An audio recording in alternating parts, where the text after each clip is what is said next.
Welcome to Rising Tide Startups, where today's most exciting solopreneurs share their startup stories. They also deliver tangible strategies that they would implement personally if starting their business over today. Each episode is a startup masterclass. Make sure you take notes. This is Kevin Pruitt with another episode of Rising Tide Startups, and my guest today is Gordi Braun. Gordi, thanks for joining us on Rising Tide. Thanks for having me, Kevin. I'd like to take just a second and let you introduce yourself to our audience. Cool, yeah. Hello, everyone. My name is Gordi. I am 32 years old, native German, currently in Berlin, Germany. And I am the CEO and co-founder of OneTool, which is a solution that helps you manage all your different SaaS software in just one platform.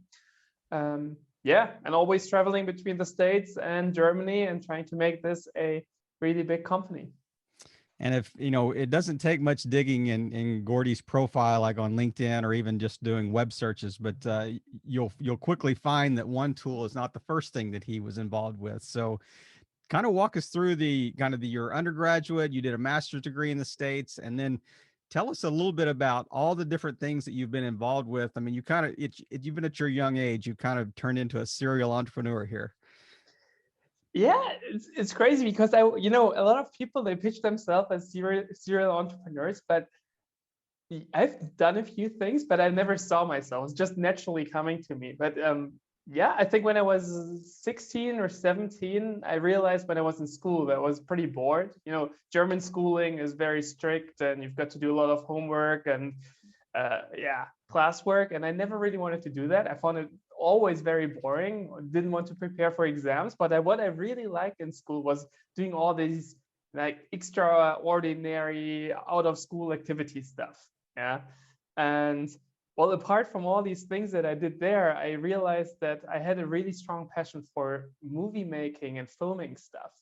And I also realized that bridal couples, like the people that wanted to get married, that they are willing to spend a lot of money on that stuff. That's right. And Budget so that goes was out my the window. first idea. That's right. Yeah, I had no idea about business. Let's say I was more than an amateur in filming. I was not professional, but I had the willingness to mix both of that together somehow and to found a platform for, where these people that are getting married can find movie makers.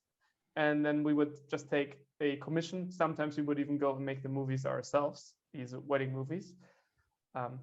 That was called Wedding Films, was very interesting. And what really even happened out of that is that the partner I did it with, he's now a very well-known producer for movies in Germany.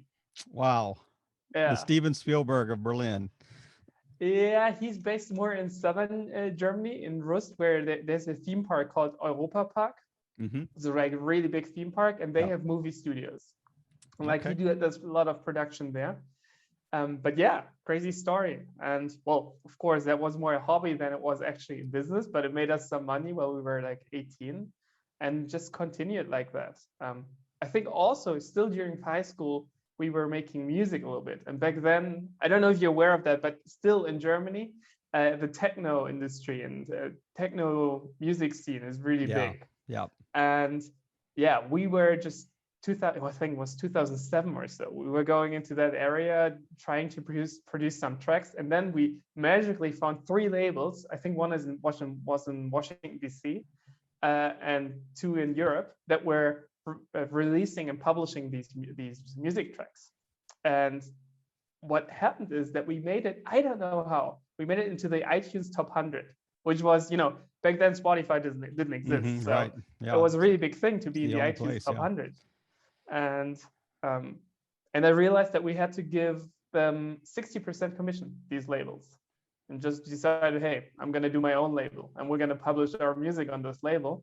And that one was called Klangpunkt. And we never produced music anymore then, like me and my partner back then. And I had roughly 30 or 40 other international artists on this platform. Wow. Any Eurovision wannabes that were on your platform? No, what's crazy now that you look back, it's been more than 10 years now, is that the DJs that I promoted back then, they are now partly really famous DJs. Mm-hmm. There's this very famous club here in Berlin. It's called Berghain. And Berghain is probably the most famous club in the world. And there a host DJ is called Dax J, and he was one of my early artists.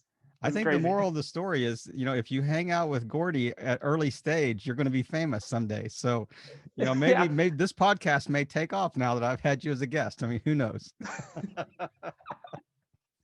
I don't know. But maybe we should also talk about the 38 other artists that we don't know about. No, we only focus on the successes here. But so shortly after that, you ended up going to the States and doing an undergraduate at University of Florida. And so were you still involved in like doing entrepreneurial endeavors when you were there? Yeah, I was. So first, it was like I was doing my undergrad in Mannheim in Germany still, Mhm. which is like a very prestigious business school. And what they allowed us to do is to study the law and business at the same time. Okay. And the reason why I did that is because I thought, well, and it's awesome. If you want to be an entrepreneur and you want to start your own business, you've got to have both.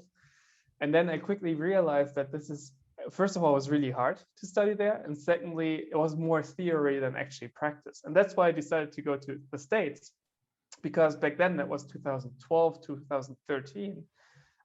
Entrepreneurship was not really something people would know about here in Germany.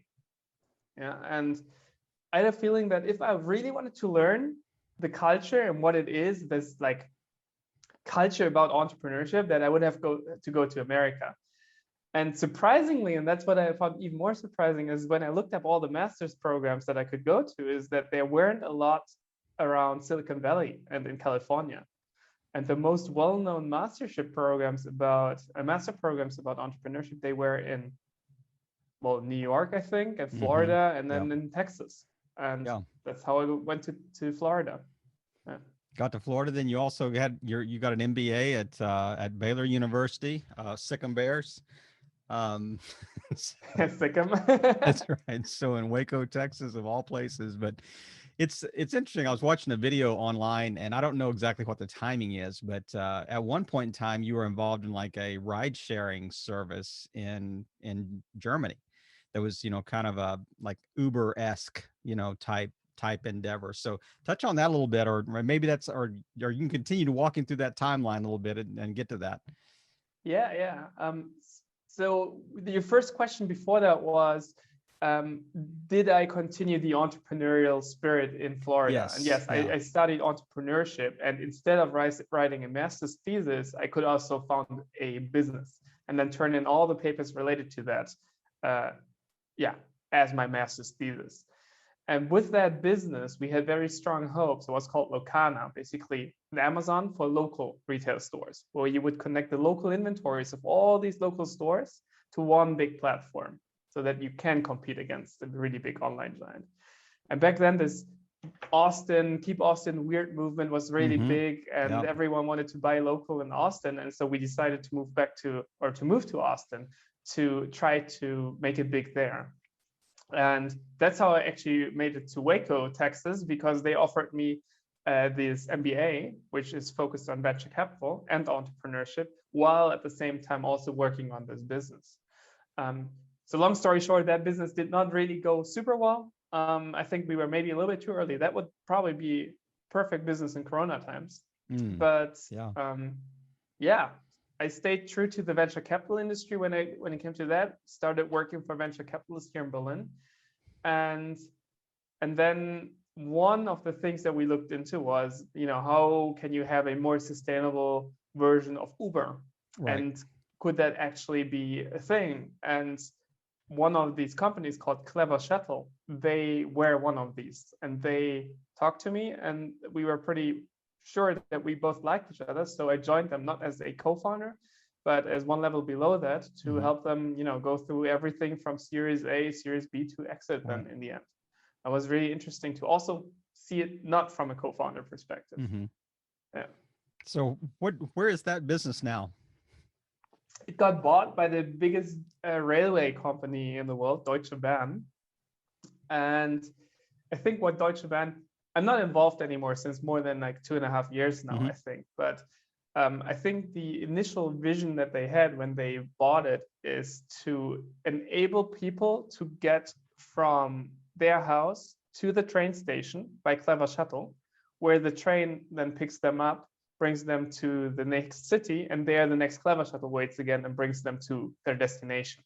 So really solving the last mile transport problem. Right.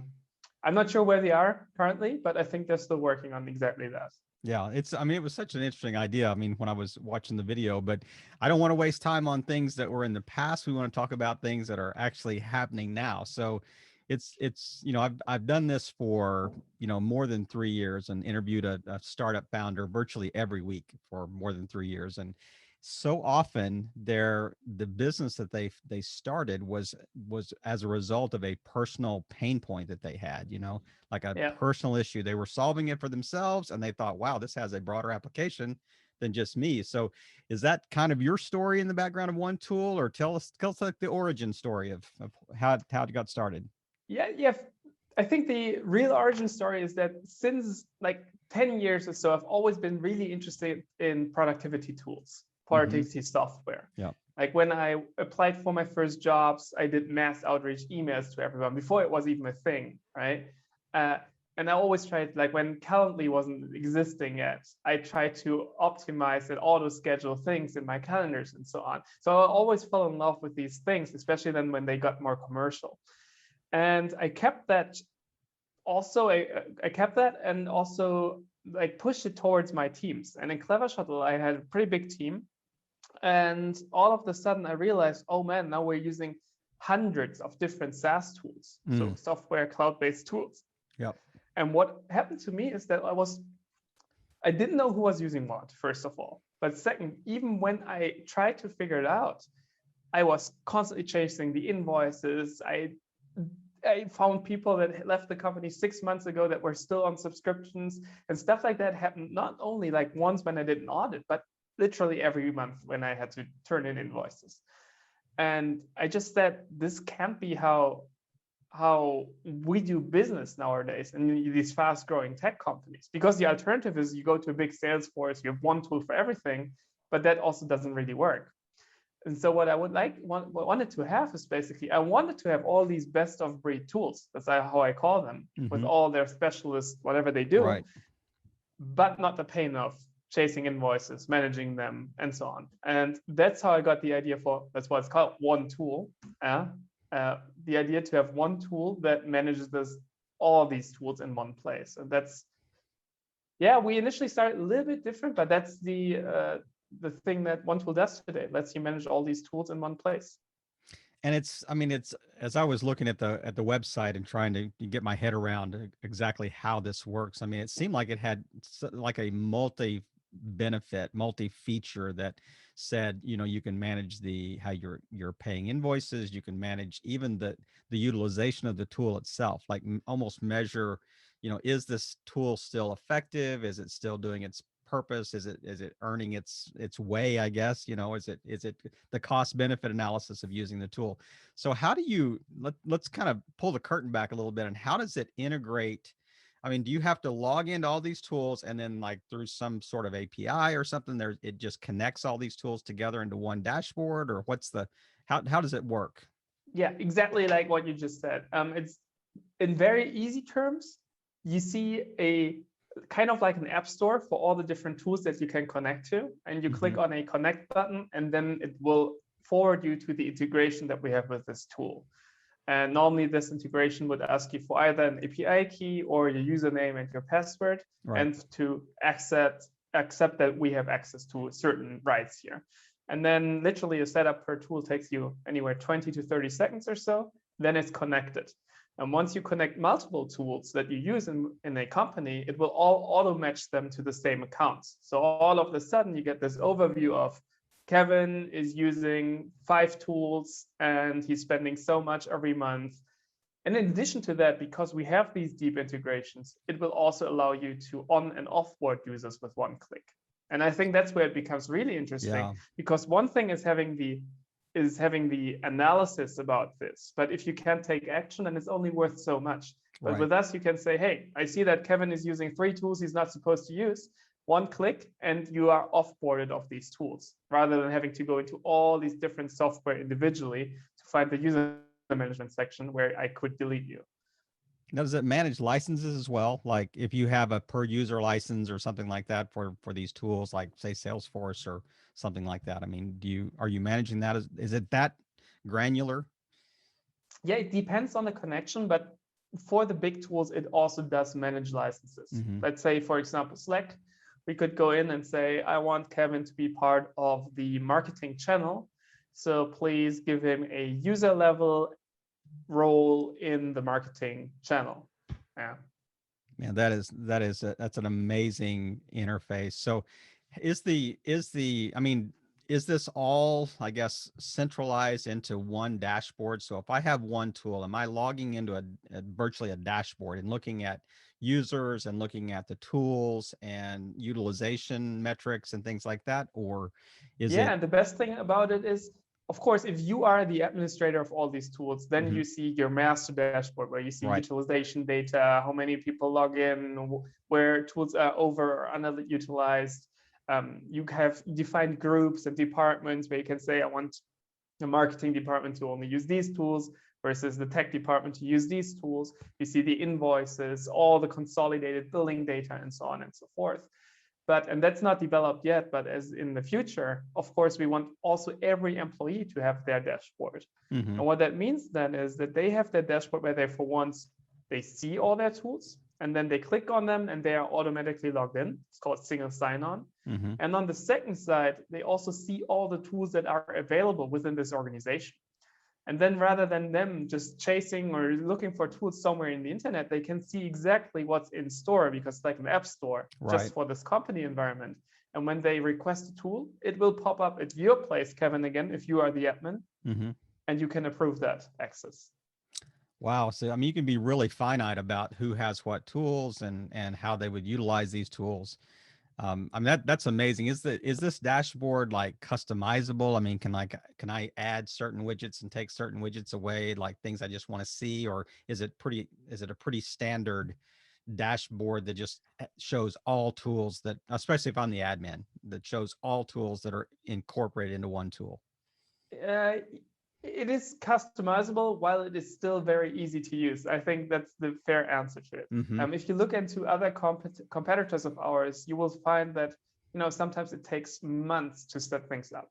Yeah. Because it's just so complicated. And they say it's because it's so highly customizable, but it's really not. It's just not proper UI. And for us, we try to keep the balance where we can still say you're going to be offboarded or onboarded within this tool in like 30 seconds. Right. On the other side, we give you a lot of options to filter through whatever you want to see. It is such an amazing tool. Was there I mean, you said there are competitors out there, but are there direct competitors, or is like each tool kind of does different things and each, I guess, SaaS solution kind of does different things? Or do you have somebody that you say, no, we go head to head? I mean, it is, I would say Tesla we and are yeah. the only ones really doing what we're doing, but of Mhm. course there are competitors to the left and to the right. Right. And what you would say in the IT industry, you would say there's provisioning providers and there's analytics providers. Mm. Yeah. And then we're probably, I don't know, provisioning and analytics combined Yeah. somehow. But yeah, I think from what's really well known is Okta. Yeah, it's I don't know, market cap currently $35 billion or so. And they do mostly provisioning. Mm-hmm. Yeah? And we're just trying to be a better Okta for mid-market, not so much enterprise, because it's so easy to set up. Yeah. You don't need a full IT team to just set it up. But yeah, on the other side, there are a lot of analytics solutions, but if you don't have really deep integrations to tools, when you only connect to accounting systems, then your accuracy of data only goes so much, in their case, to just the top line costs. Whereas we can tell you on a user level basis what you're spending without having to set up anything.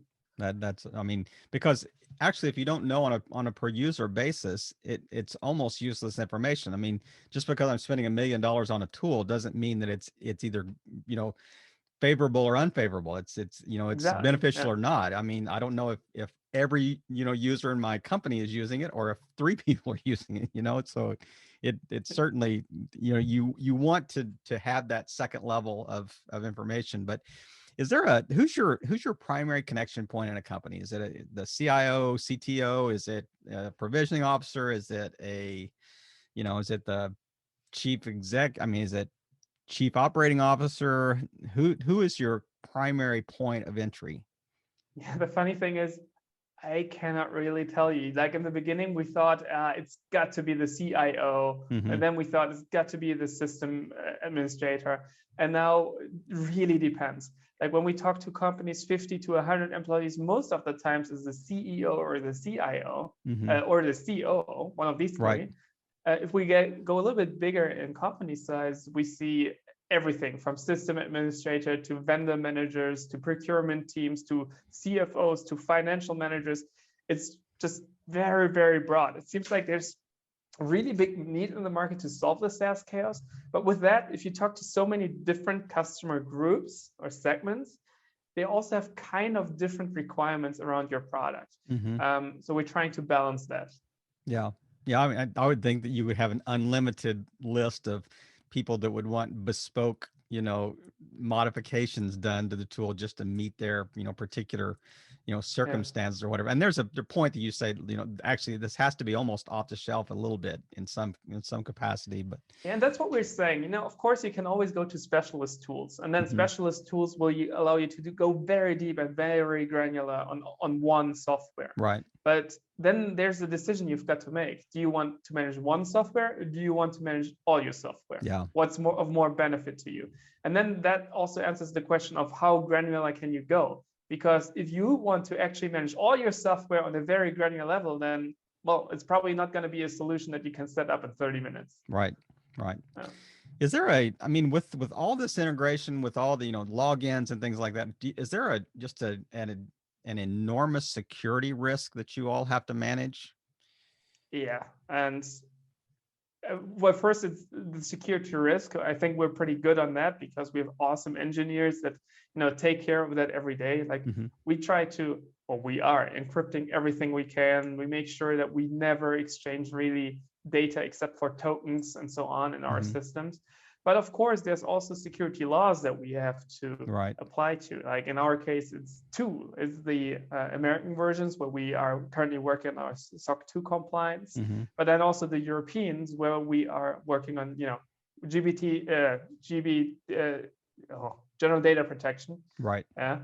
And on the other side, it's also what we're selling. So we've got to be good in it. Yeah. Because when we're selling, it's actually more secure using OneTool because you see which employees are not supposed to use software that they're still subscribed to. Yeah. Yeah. That's a big benefit. But then we've got to make sure that we are secure on our side. Right. Yeah.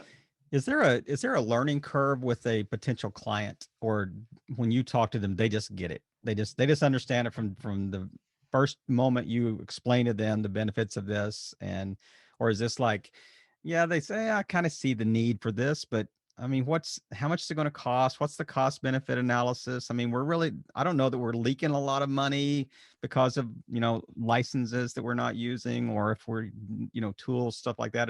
Or do they just, like, when you're talking to them, they just get it? Yeah, it really depends. And it depends on two factors. It depends on how many cloud tools, so how many of their overall software are already connected to cloud. If you have companies that are mostly using on-premise cloud, then on-premise software, they're probably not getting it. Yeah. Because it also means they're probably a few years behind. I was going to say, they may not be around in 3 years anyway. So I don't want to say this, but of course, there's a tendency that more and more companies now go fully into cloud. Yeah. And you realize when you talk to someone who's not fully in the cloud yet, or even has a really big percentage of their tools overall on premise, that it's probably not the most futuristic company out there. That's where we see that they don't get it. And on the other side, we see that it's very easy for a customer to instantly understand and to set it up. And then sometimes, they want to go even more granular on specific things and so on. And then these are specific feature requests. Of course, we're a very young company with very limited resources right now, working super hard on actually making all these requests, putting them into a product, and still keeping the simplicity that we want to have. Yeah, I mean, it's interesting. I mean, it is still seemingly early stage, but, you do have some pretty strong backing. I mean, I saw on your website that, Y Combinator is, kind of taking a bite of this apple, and I guess maybe the equivalent in Germany is also involved in kind of supporting this. So where do you see, I mean, what's been the growth since well, first of all, when did this start? When did you start OneTool, and what's been the growth since you started it? Well, first of all, we started end of 2019, yeah, and then we got accepted to Y Combinator the beginning of 2020. Mm-hmm. And then everyone told us, and I think that's also part of the reason why we got accepted to Y Combinator, is like, what you're trying to do, it's impossible. You will never be able to handle so many different integrations on such an easy scale that it's easy for people, and still make it very scalable. And I think, of course, it has taken some while now, over 12 months in total, to just come up with the infrastructure and the design to all make it secure, easy, to get the integration standard right, and so on. But since then, when we went live 6 weeks ago, we've already now over 90 different companies in the pipeline. Wow. So in 6 weeks, that's pretty yeah. amazing. I mean, obviously you were working with them previous to 6 weeks ago. You were kind of talking about onboarding them and stuff like that, but that's amazing. I mean, so what do you see in the next, say, 12 to 18 months, next 3 years? What do you think that upward right hockey stick's going to look like? I think it's going to be really steep, because I think people are going to realize that you don't need a super heavy focused IT team just to set up provisioning solutions, that you maybe even can use a tool like OneTool to hand it over to HR, or to allow your IT team to spend time on more valuable things than just managing their SaaS all the time. And if you can get this out to not enterprise companies, but to the mid-market, like companies 50 to 500 employees, and they're way more than out there than enterprise tools.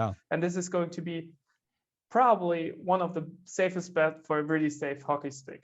For us, of course, core priority is that we keep the product stable, secure, and that we actually get more and more integrations with tools over time.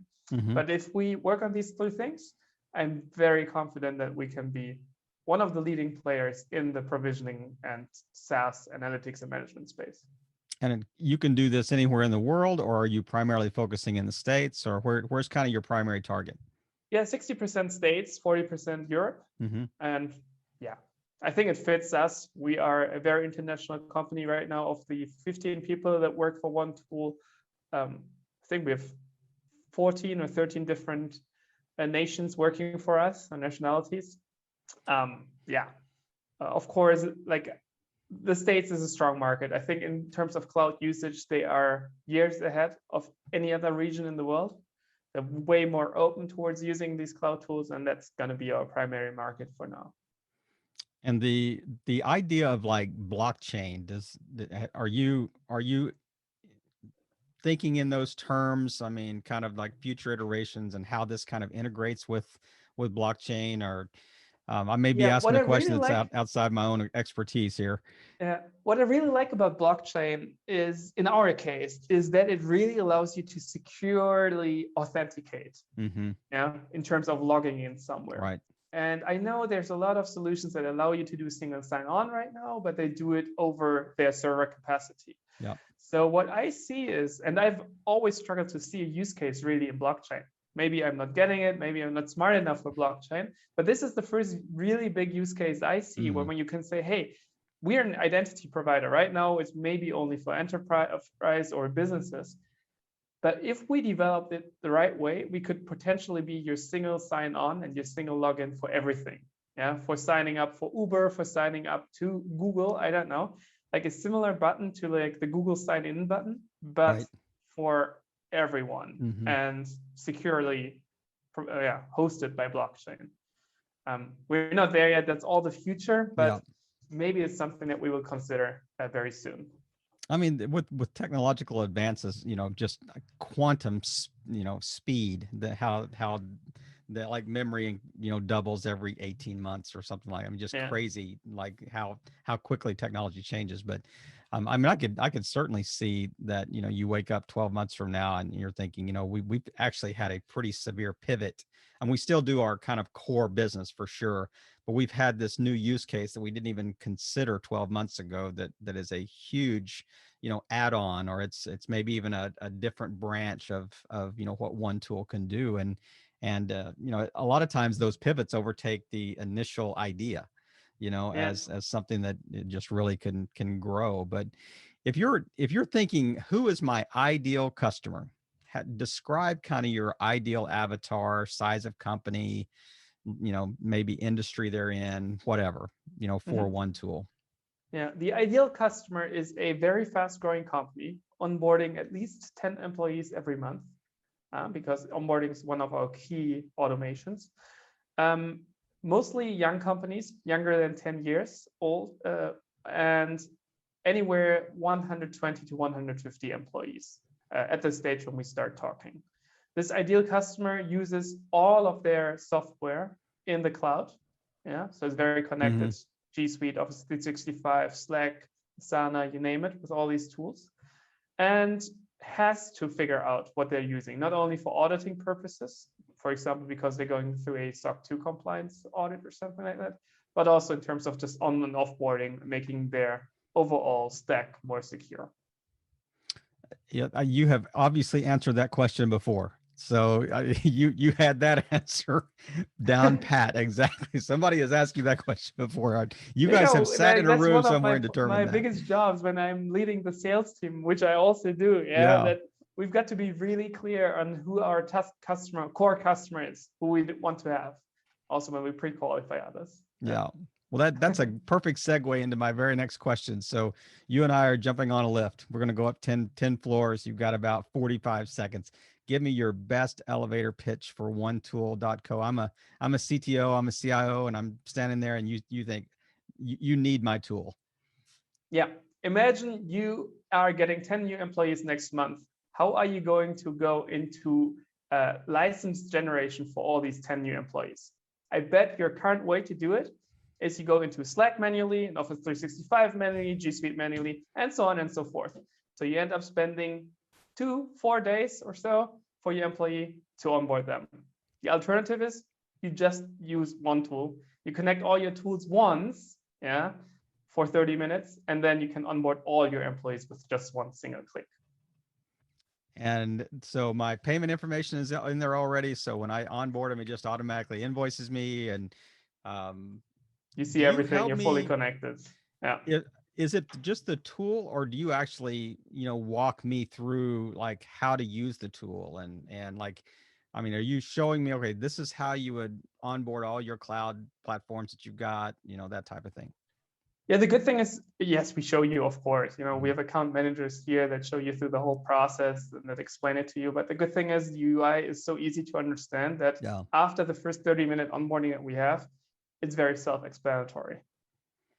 Well, the elevator door just dinged and it opened and I stepped out into my office, but I turned around and I grabbed your card because you really captured me in that 45 seconds, and I'm sold. You're going to save me time. And what's like the pricing structure? How do you price this? Is it a per user basis? Is it a per platform basis? Is it based on the size of the company? Yeah, it's based on the size of the company and the tools that they want to integrate with, the number of tools. Mm-hmm. So normally the starting point is anywhere $200 to $300 a month, and then it goes up all the way to, I don't know, $80,000-$90,000 a year. That'd be a pretty good sized company with a lot of different platforms that That's they're more trying to than on manage. the like upper mid-market company level. Right, Yeah. right, Yeah. right. So, But normally I would say the average company right now, we're also still doing pilots with some of the companies that we're signing up.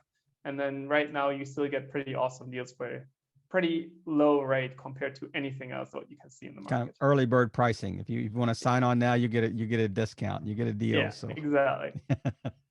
so it's, I mean, you've had such a short track record, but I mean, what has been kind of the, your NPR, your net promoter, or NPS, your net promoter score in a very short period of time? Are you getting good feedback from your clients that are saying, wow, you kind of saved my life here? Yeah, well, the number one feedback that we're getting is, normally 1 week after onboarding, we always have the first feedback call. Yeah, Mhm. not only to make sure the customers are happy, but also to know what actually is missing in the product Right. to develop better. And the number one feedback that we always hear is like, yeah, you guys already saved me a lot of security threats because I discovered so many employees that are still subscribed to software. They left the company 6 months ago, and just because of OneTool, I was able to unsubscribe them or to even discover that they're still subscribed. Wow. Yeah. Yeah. Now that to me, if you didn't deliver anything else, if you could give peace of mind, Yeah. for companies about, kind of patching up the holes on the back end, that's amazing. But it's, I mean, such an interesting idea, an interesting tool. And I mean, I love the fact that we've gotten to talk at such an early stage. And it's going to be fun to have you circle back in about 12 to 18 months. And we're going to hear about that big pivot that you Yeah. and the potential Or buyout. hopefully maybe that big skyrocket hockey stick There that you go, that we've big been talking hockey about. I stick. hope that this happens, that we meet again in 18 months and I can tell you about how we made it to like a super cross-finance hyper-growth startup because we're actually solving the SaaS chaos. Yeah, well, I think that you certainly got a good start, and you've seen that. I mean, if you onboarded 90 clients already, I mean, that's amazing in such a short period of time. But Gordy, is there anything that I haven't asked you about that you'd kind of like to just wrap up with and just touch on, and then maybe just tell people where the best place to find you online? Yeah, I think nothing you haven't touched on. I think you did an amazing job asking these questions. It really shows that you know something about also the software industry here. I just Where know a you can little find bit OneTool. about everything. I don't know a lot about anything. Yeah, everyone actually. who's interested, you can find OneTool on onetool.co, and you can always reach me under Gordi at onetool.co if you want to become a customer, or even give us feedback or have any questions, of course. Well, Gordy, I really appreciate you taking the time today, and I want to applaud you. I mean, he's very responsive online to folks, so I really appreciated that about him as well. When I reached out to him, he was very quick to respond, and it's going to be really fun to watch the growth of OneTool and just to see what is in store in the next 12 to 18 months, for you and your company and the growth. I mean, sounds like to me that you're going to have to use the tool yourself as you're onboarding these new employees as your capacity grows in a very short period of time. But Gordy, I really appreciate you just chatting with us today and just really playing your part in helping all boats rise in a rising tide. Gordy, have a great weekend. Kevin. Thank you for having me. Appreciate it. Take care. Thank you. Another episode in the books. We hope you heard some great takeaways. Don't forget to subscribe and leave a 5-star review on iTunes and YouTube. As always, thanks for listening to Rising Tide.